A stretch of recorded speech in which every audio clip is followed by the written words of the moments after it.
जब गर्भ धारण होता है, भगवान कह रहे हैं, बहुत बड़े वैज्ञानिक बात बता रहे हैं कि मां जब गर्भ धारण होता है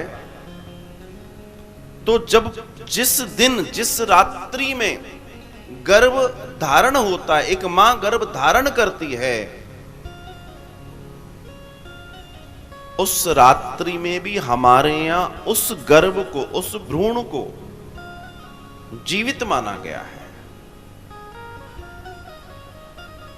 और उसका नाम है कलल। उसको कलल कहा गया है। और उसके बाद जब वो 10 दिन का होता है तो उसको करकंदू कहते हैं। और इस तरीके से जब ये 1 महीने का हो जाता है मां, तो जो सुपाड़ी होती है ना, सुपाड़ी, गोल सुपाड़ी, तो उस सुपाड़ी के आकार का ये सर बनता है। सबसे पहले गर्भ में जीव का सर बनता है, हेड।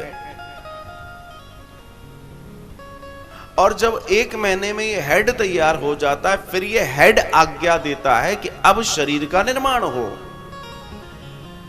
तो 90 दिनों के भीतर, गर्भ धारण के 90 दिनों के भीतर पूरे शरीर का निर्माण हो जाता है। 90 दिनों के भीतर पूरे शरीर का निर्माण हो जाता है, अर्थात 3 महीने में।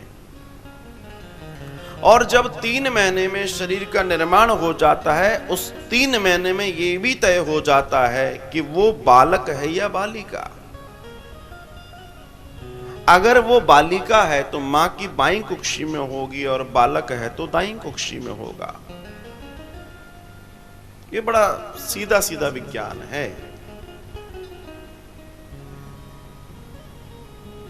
और मां इस तरीके से, ये जीव एक मां के गर्भ में पलते पलते 10वें महीने में गर्भ से बाहर आने की तैयारी करता है। लेकिन एक दुख की बड़ी खबर यह है, इस देश में कि 3 महीने तो तब होते हैं जब स्वार्थी लोग अपने ही गर्भ के भ्रूण की हत्या कर देते हैं। और आपको बताऊं, आपके जीवन के दोष में सबसे बड़ा दोष ये दोष है। आप सोचते होंगे ना, हमने तो कुछ नहीं किया, हम परेशान क्यों हैं? तो आप इसलिए परेशान हैं क्योंकि आपने 3 हत्याएं की हैं। एक हत्या आपने वो की है जो शिशु की हत्या है, धर्म कहता है। एक हत्या आपने की है एक बच्ची की हत्या, और एक हत्या आपने की है एक ऋषि की हत्या। क्योंकि शास्त्र में गर्भ में पल रहे शिशु को ऋषि कहा गया है, क्योंकि उल्टा लटका होता है, तपश्चर्या कर रहा होता है। और आप महज अपने जीवन के कुछ स्वार्थों के चलते गर्भ में ही जिस शिशु को मार देते हो, वो शिशु आपके जीवन को पल पल मारता है। क्योंकि ना तो आप उसका कोई संस्कार करते, ना कोई आप उसकी पूजा करते, ना उसका श्राद्ध, कुछ नहीं करते आप उसका। क्योंकि आपके दिमाग में यह बिठा दिया गया है कुछ लोगों के द्वारा कि 3 महीने में तो खत्म किया जा सकता है। गर्भ धारण का प्रथम दिन भी वो जीव जीवित माना जाता है।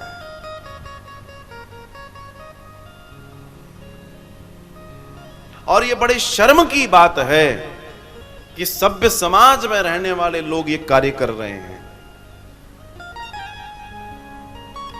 सभ्य समाज में रहने वाले लोग ये काम कर रहे हैं। अगर वो जानकर कर रहे हैं, अब जानकर कौन कर रहा है? जानकर वो कर रहे हैं जो ये ऑपरेशन करते हैं, जो ये ऑपरेट करते हैं। और वो पकड़े भी जाते हैं, तथाकथित डॉक्टर, नर्सेज आदि इत्यादि। और एक बात आपने पहले दिन की कथा में सुनी कि गोकर्ण के पिता आत्मदेव जब नदी में आत्महत्या करने जा रहे थे, तब संत ने देखा और संत ने कहा भैया रुक जा। बोला क्यों? बोला मैंने अब तुझे देख लिया है, अगर तूने आत्महत्या कर ली तो मेरे को ब्रह्मदोष लगेगा।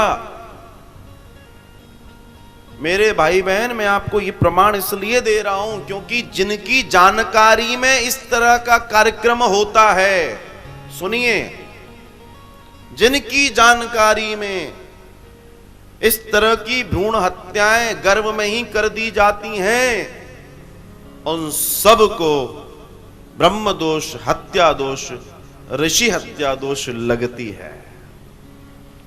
क्योंकि आईपीसी की धारा 302 के तहत अगर मैं बात करूं तो अगर मान लीजिए किसी ने किसी का कत्ल किया है और उसके साथ के भी जो लोग हैं तो वो भी मुलजिम माने जाते हैं।